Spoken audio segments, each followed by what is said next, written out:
The last thing Hannah Jane expected that evening was the feeling of the world shifting beneath her feet. For 19 years, her life had been lived inside invisible walls. Rules, limits, boundaries drawn so tight she barely had air to breathe. Her parents loved her. Too much, perhaps. They had raised her like a glass doll kept behind protective layers.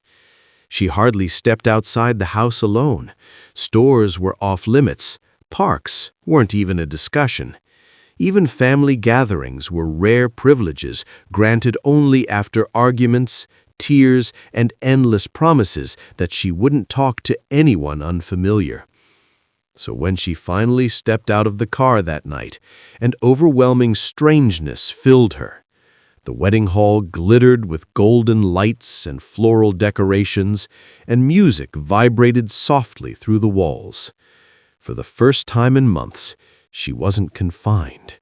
She wasn't locked in her room with books and lectures. She wasn't silently eating dinner at the same table with the same faces. Tonight felt different.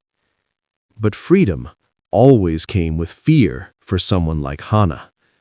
She pulled her dupatta lower over her head, tucking the ends properly, making sure no strand of her long brown hair escaped. Her fingers trembled, maybe from excitement, maybe from anxiety. She wasn't sure. She just hoped the night would pass quietly and she could go home without trouble. She never expected someone would notice her, and she certainly never expected him. Across the hall, Sam Wing was already bored. Sam Wing entered the wedding hall with the same enthusiasm someone usually reserved for root canals. He hated events like this. Crowds, noise, chatter, pointless greetings. But most of all, he hated the way his parents' eyes followed him with the same silent message. "When will you get married, Sam? Look at your cousins settling down. You're not getting younger." He had responded to all their hints with the same cold disinterest. Marriage? Waste of time. Commitment? Not interested. Love? A myth for people who had nothing better to do. He planned to sit for 20 minutes, eat dessert, and disappear. But changes plans. Lives change. People change. And sometimes change happens the moment a pair of honey-brown eyes appear in your world, framed by long lashes and innocence that shouldn't even exist. Because that's exactly what happened when Sam Wing looked across the wedding hall and saw her. A girl in a soft, modest outfit, dupatta draped gracefully, head slightly bowed. Her posture told a story, shy, quiet, untouched by the chaos around her. She moved as though she didn't want to be seen, but the very attempt made her even more noticeable. Her hair, long brown, silky, peeked from beneath her headcloth as she adjusted it nervously. Her fair skin caught the chandelier's reflection, and her slender fingers fidgeted with the edge of her sleeves. Sam stopped breathing for an entire second. Who is she? He'd met countless women, confident, loud, self-assured, but none carried mystery like this girl. There was something heartbreakingly soft about her, something rare. He watched her take a seat beside some older women, her eyes glued to the floor. She didn't talk. She didn't glance around, almost as if she was trained not to. It intrigued him more than it should. The first spark of obsession. Sam tried to look away. He failed. She wasn't smiling or laughing or dazzling the room, yet she drew all of his attention effortlessly. He had never been the type to chase, but for the first time in years, he wanted something. No, someone. And he wasn't used to wanting anything he couldn't easily get. He leaned toward his cousin, Mira, who sat next to him. "Who's that girl?" he asked, trying to sound casual. Mira followed his gaze. "Oh, that's Hana. Hana Jane." "Last name Jane?" "It's a family name from her mother's side. She's extremely protected, hardly ever attends anything. This is probably the first event she's come to this year." Protected. That explained the way she looked, like a butterfly locked in a glass box. "Innocent, quiet, shy, totally not your type," Mira whispered teasingly. Sam didn't answer. His heartbeat already had. Mira studied him for a moment and smirked. "Don't tell me you're actually interested." "Call her," he said. "Call her? Hana? Are you mad? She won't come." "Then make an excuse," Sam said coldly. "Just bring her somewhere private. I need to talk to her." Mira blinked, then blinked again. "You can't be serious. Mira!" His voice softened, yet held enough weight to make her swallow. "Please." It wasn't just a request, not from someone like Sam, and Mira knew she couldn't refuse him. She felt suffocated. Too many people, too much noise, too many unfamiliar faces. Every time someone walked too close to her, she felt her chest tighten. She wanted to leave. She wanted to go back home where everything was predictable, silent, safe. "You're Hana, right?" A cheerful female voice cut through her thoughts. Hana looked up to see a girl smiling at her, Sam's cousin, though Hana didn't know it yet. "Yes?" Hana whispered softly. I actually need your help," the girl said dramatically. "It's a little embarrassing. Can you come with me to the rooftop? I dropped something there, and I don't want to go alone." Hana hesitated. Her family had warned her not to wander, but the girl looked desperate and harmless. And Hana had always been gentle-hearted. Okay," she said timidly. "Just for a minute." The girl's smile stretched wider. "Thank you. Come, this way." Hana followed her up the stairs, her steps small and hesitant. Her dupatta kept slipping, and she paused every few seconds to adjust it. Halfway up, the girl suddenly said, "Oh, wait, I forgot something downstairs. You go up first. I'll be right back." Before Hana could react, the girl ran off. Confusion washed over her. Why send her alone? Why up to the roof? But she didn't want to seem rude or suspicious, so she continued walking. She reached the rooftop door, exhaled, and gently pulled back her dupatta to fix it properly before stepping out. And then her heartbeat stopped, because someone was waiting. And he wasn't the girl who brought her. Sam Wing was standing there, alone. The rooftop was quiet, cold, lit only by a faint yellow light fixed to the wall, but Hana didn't see the surroundings. She only saw him. A tall man with sharp features, black hair slightly messy, sleeves rolled halfway up, leaning casually on the railing like he had been expecting her. Their eyes met.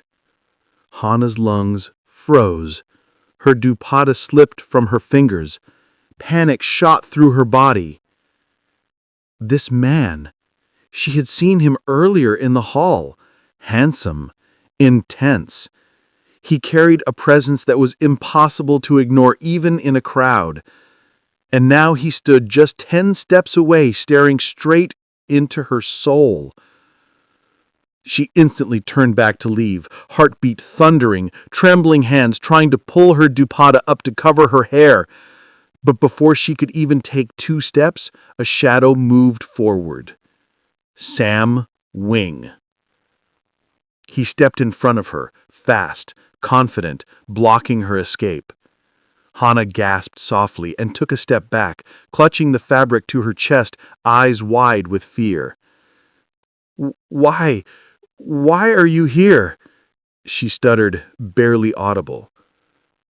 Sam didn't answer immediately. He only watched her, gaze locked on her, like he was memorizing every detail. Her trembling, her innocence, her beauty, her fear. He had never seen someone so delicate. "Hana," he murmured low, "don't be scared." "I didn't know you were here," she whispered, backing away until her back almost hit the wall. "I know," he replied. His tone wasn't mocking or arrogant. It was steady, controlled, and strangely gentle. Yet it carried an edge of danger she couldn't understand. "Let me go," she whispered. "Please." Sam didn't touch her. He didn't block her physically. He just stood close, too close, and his presence alone made movement impossible. "Hana," he said again, this time softer. "I just want to talk." "I'm not allowed to talk to boys," she blurted out, voice trembling. The corner of his mouth lifted slightly. "You're 19, not 9. She swallowed hard. Her eyes darted to the staircase door behind him. He took another step forward. She pressed her back against the wall completely, clutching her dupatta to her chest so tightly her knuckles turned white. Her breath quickened. Sam lowered his voice. "Why do you look so terrified?" "Because you shouldn't be here," she whispered. "I shouldn't be here. I need to go." He leaned slightly closer, not touching, just enough to feel the warmth of her breath. "I saw you downstairs," he said quietly, "and I couldn't look away." Hana's breath hitched. "I had to talk to you," Sam continued, eyes unwavering. "Just once." Her heart hammered. Her hands trembled more violently. "Please," she whispered. "Don't say things like that." He tilted his head, studying her. "You think I'm lying?" I think," she gulped, "you don't even know me. That's exactly why I want to talk." Her lower lip quivered. "My family will never know," he finished for her. "I won't do anything to make you uncomfortable. But everything about this situation was uncomfortable. The closeness, the tension, the intensity in his eyes, her own racing heartbeat that she couldn't calm. "I want to leave," she whispered. Sam stepped aside, slowly, deliberately, giving her space to pass. Her breath shook with relief. But, as she tried to walk past him, he spoke again, voice low enough to send a shiver down her spine. "Hana." She stopped. Her fingers froze around her dupatta.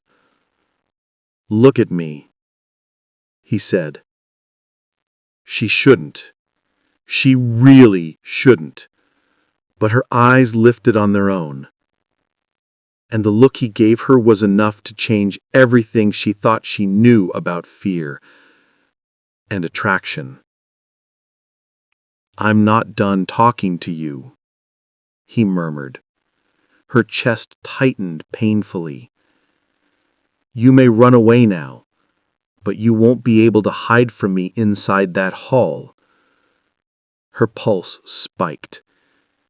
He watched her in a way no one had ever watched her before, as if he had already decided something about her, something she wasn't prepared for. something that felt dangerous. And then as her trembling hand pushed open the rooftop door, he added one final line. I will find you again tonight. Hana rushed down the stairs, heart beating wildly, knees weak. She didn't know if she should be terrified, or if something else was happening inside her, something she had never felt in her life. Hana didn't remember how her legs carried her down the stairs. She didn't remember how she reached the guest room where her family was staying in the relative's house. She didn't remember how she shut the door behind her. All she remembered was the way the air left her lungs when Sam Wings said, "You can run now, but you can't hide from me tonight." Her fingers fumbled against the lock. Click! She slid down to the floor, clutching her dupatta to a chest as if it could protect her from what she had just felt. Her heart was beating so fast it hurt. Her palms were sweating. Her entire body trembled in confusion, fear, and something she didn't want to name. Because what terrified her more than Sam was the way part of her heart reacted to him. A stranger. A man she never spoke to. A man she shouldn't have even seen alone. "Hana?" A soft knock came, her cousin's voice. "Are you in there?" Hana stood up instantly, anger and betrayal boiling inside her. She opened the door only enough to glare at her cousin, who looked guilty the moment she saw Hana's face. "What did you do? Why did you send me there?" Her cousin gulped. I didn't think he would go alone. I thought others would be there too. He just asked me to call you." "You tricked me," Hana's voice broke. "Do you know how scared I was? He was standing there, alone." Her cousin looked shocked. "He didn't do anything, right?" "No," Hana snapped, "but he wanted to talk. He said—" She stopped. She didn't want to repeat his words. She didn't want them inside her mind more than they already were. Her cousin touched her arm gently. "Hana, he's not a bad guy. He's my cousin's friend. He just—" "I don't care what he wanted," Hana cried. "I want to go home right now." Her cousin sighed helplessly. "You can't go now. The wedding isn't even over." "Then I'll convince my parents," Hana whispered, determination in her voice. "I can't stay here." Her cousin nodded slowly. "Okay, calm down. I'll call them." Leaving the wedding early. It took Hana 30 minutes and a shaky explanation for her parents to finally understand she wasn't feeling well. They didn't know the truth, and Hana didn't dare tell them. She only said she felt dizzy, the crowd was too much, and she needed to go home immediately. Her parents being protective became her shield tonight. Within an hour, they were on their way back home. On the other side of the hall, Sam was searching for her. His jaw clenched when he couldn't find her at the table she was originally sitting at. He checked the hall, the women's area, the entrance, even the corridors. Nothing.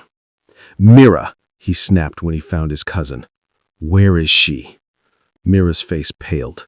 She left." "What?" Sam's breath stopped. "Left where?" "Her parents took her home. She wasn't feeling well." Sam didn't say a word. No reaction. Just dead silence. But inside him, a furious storm grew. He didn't show emotions easily. Never did. Yet tonight, something inside him felt robbed. Something unfinished. Something taken away from him before he even had the chance to claim it. He left the wedding hall early, much earlier than he ever intended, his mind poisoned with only one thought. He needed to see Hana again, and he would, no matter how long it took. Part 2B. 1 month of restlessness and a decision that changed everything. Hana didn't forget the rooftop. She couldn't. The image of Sam standing under the dim light, looking at her like she was something he had the right to claim. It haunted her at night. Every time she closed her eyes, she replayed the moment. He stepped close, the way his voice dropped to a tone that made her heart stutter. She shouldn't think about him. She didn't want to think about him, but her mind betrayed her. Every day, the memory grew sharper. The way his eyes softened when he said her name. The way his presence filled the rooftop. The way danger wrapped around him, but not the kind that threatened her safety, the kind that threatened her peace. She hated herself for remembering. She hated herself for feeling anything other than fear. So she avoided everyone. She stayed in her room. She prayed. She read. She tried to forget. But Sam Wing was not a man easily forgotten. Sam was not himself after that night. Sleep slipped away from him. Food lost taste. Work annoyed him. Conversations irritated him. And every time he walked past the area where the wedding took place, he felt an ache he didn't want to admit. He wanted to meet her again. He wanted to talk, to understand her, to get close, to know why she looked so scared and why he couldn't stop thinking about her. But there was no way to reach her without crossing boundaries, and Sam was not someone who crossed sacred boundaries, not when it came to girls like her, girls who were raised with walls, manners, and purity. So he waited. 1 week, 2 weeks, 3. His restlessness grew unbearable. His mother noticed first. "You're quieter than usual, Sam," she said one morning. His father noticed next. "You look tired." Sam ignored both, until the 4th week. That was when he snapped. At dinner, his mother again mentioned marriage, something she repeated every few months. This time, Sam didn't brush it off. Instead, he whispered a sentence that made both of his parents freeze mid-breath. "I want to get married." His mother dropped her spoon. "What?" His father nearly choked on water. "Say that again." Sam cleared his throat, pretending to be composed, even though his heart beat a little too fast. "You wanted me to think about marriage.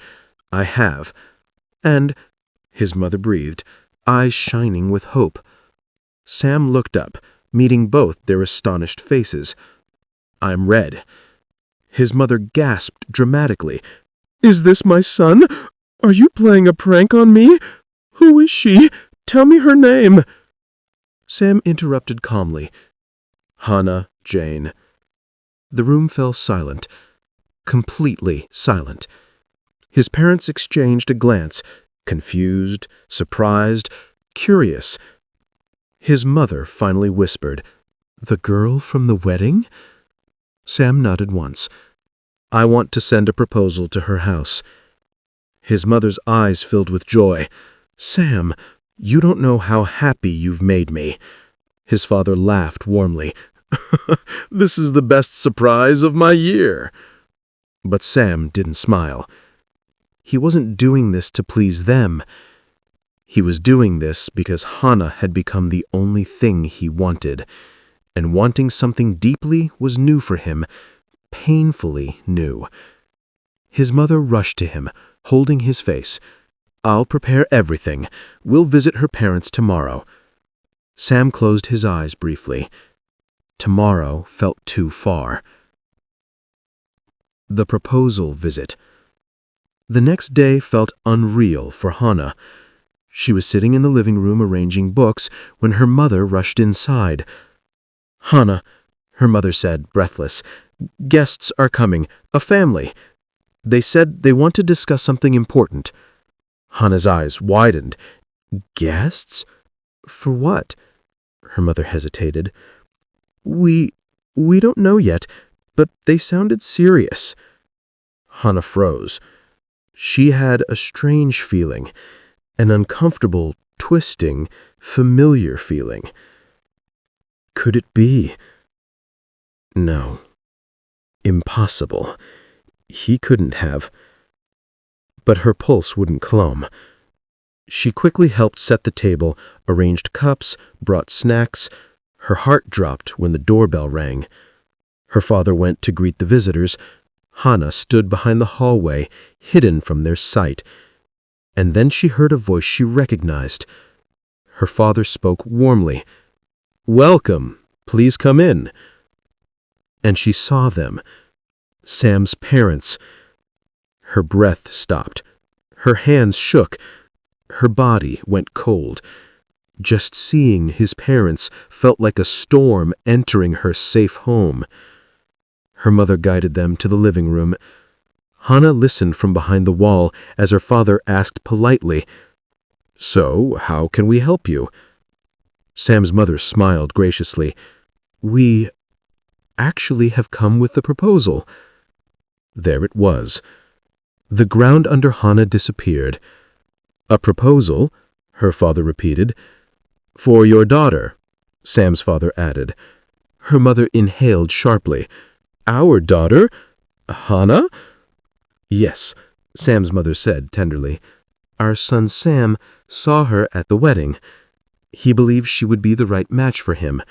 He wishes to send a marriage proposal."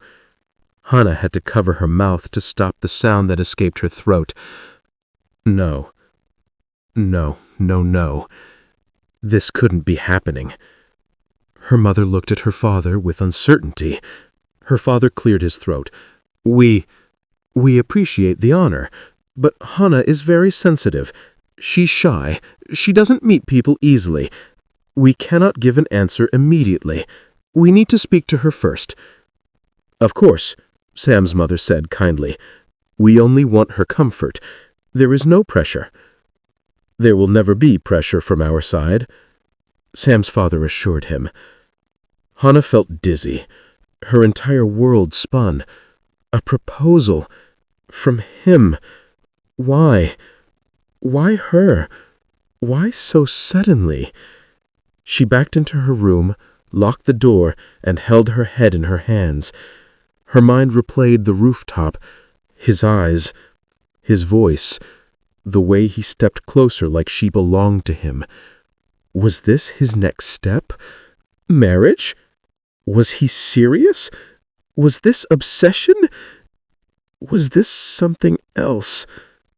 Hana didn't know, but she was scared, terrified, because her parents, they didn't reject the proposal.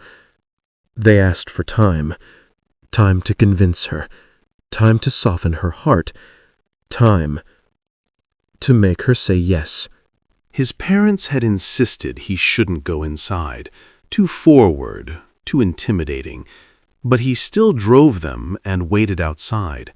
His hands gripped the steering wheel. What are they saying? Did they agree? Did they reject me? Does Hana see me here?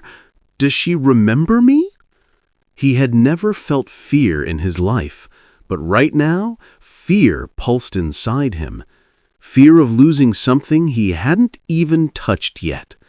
When his parents finally returned to the car, their faces calm but unreadable, Sam sat straight. "Well?" he asked, voice tight. His mother smiled gently. "They didn't say no." Sam exhaled shakily. "But," his father added, "they ask for time. They want to talk to Hana first." Sam's jaw clenched. Time. He hated that word. But it was still better than rejection.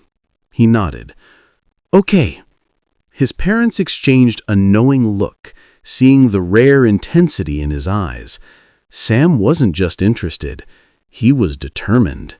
And determination in someone like Sam Wing was dangerous.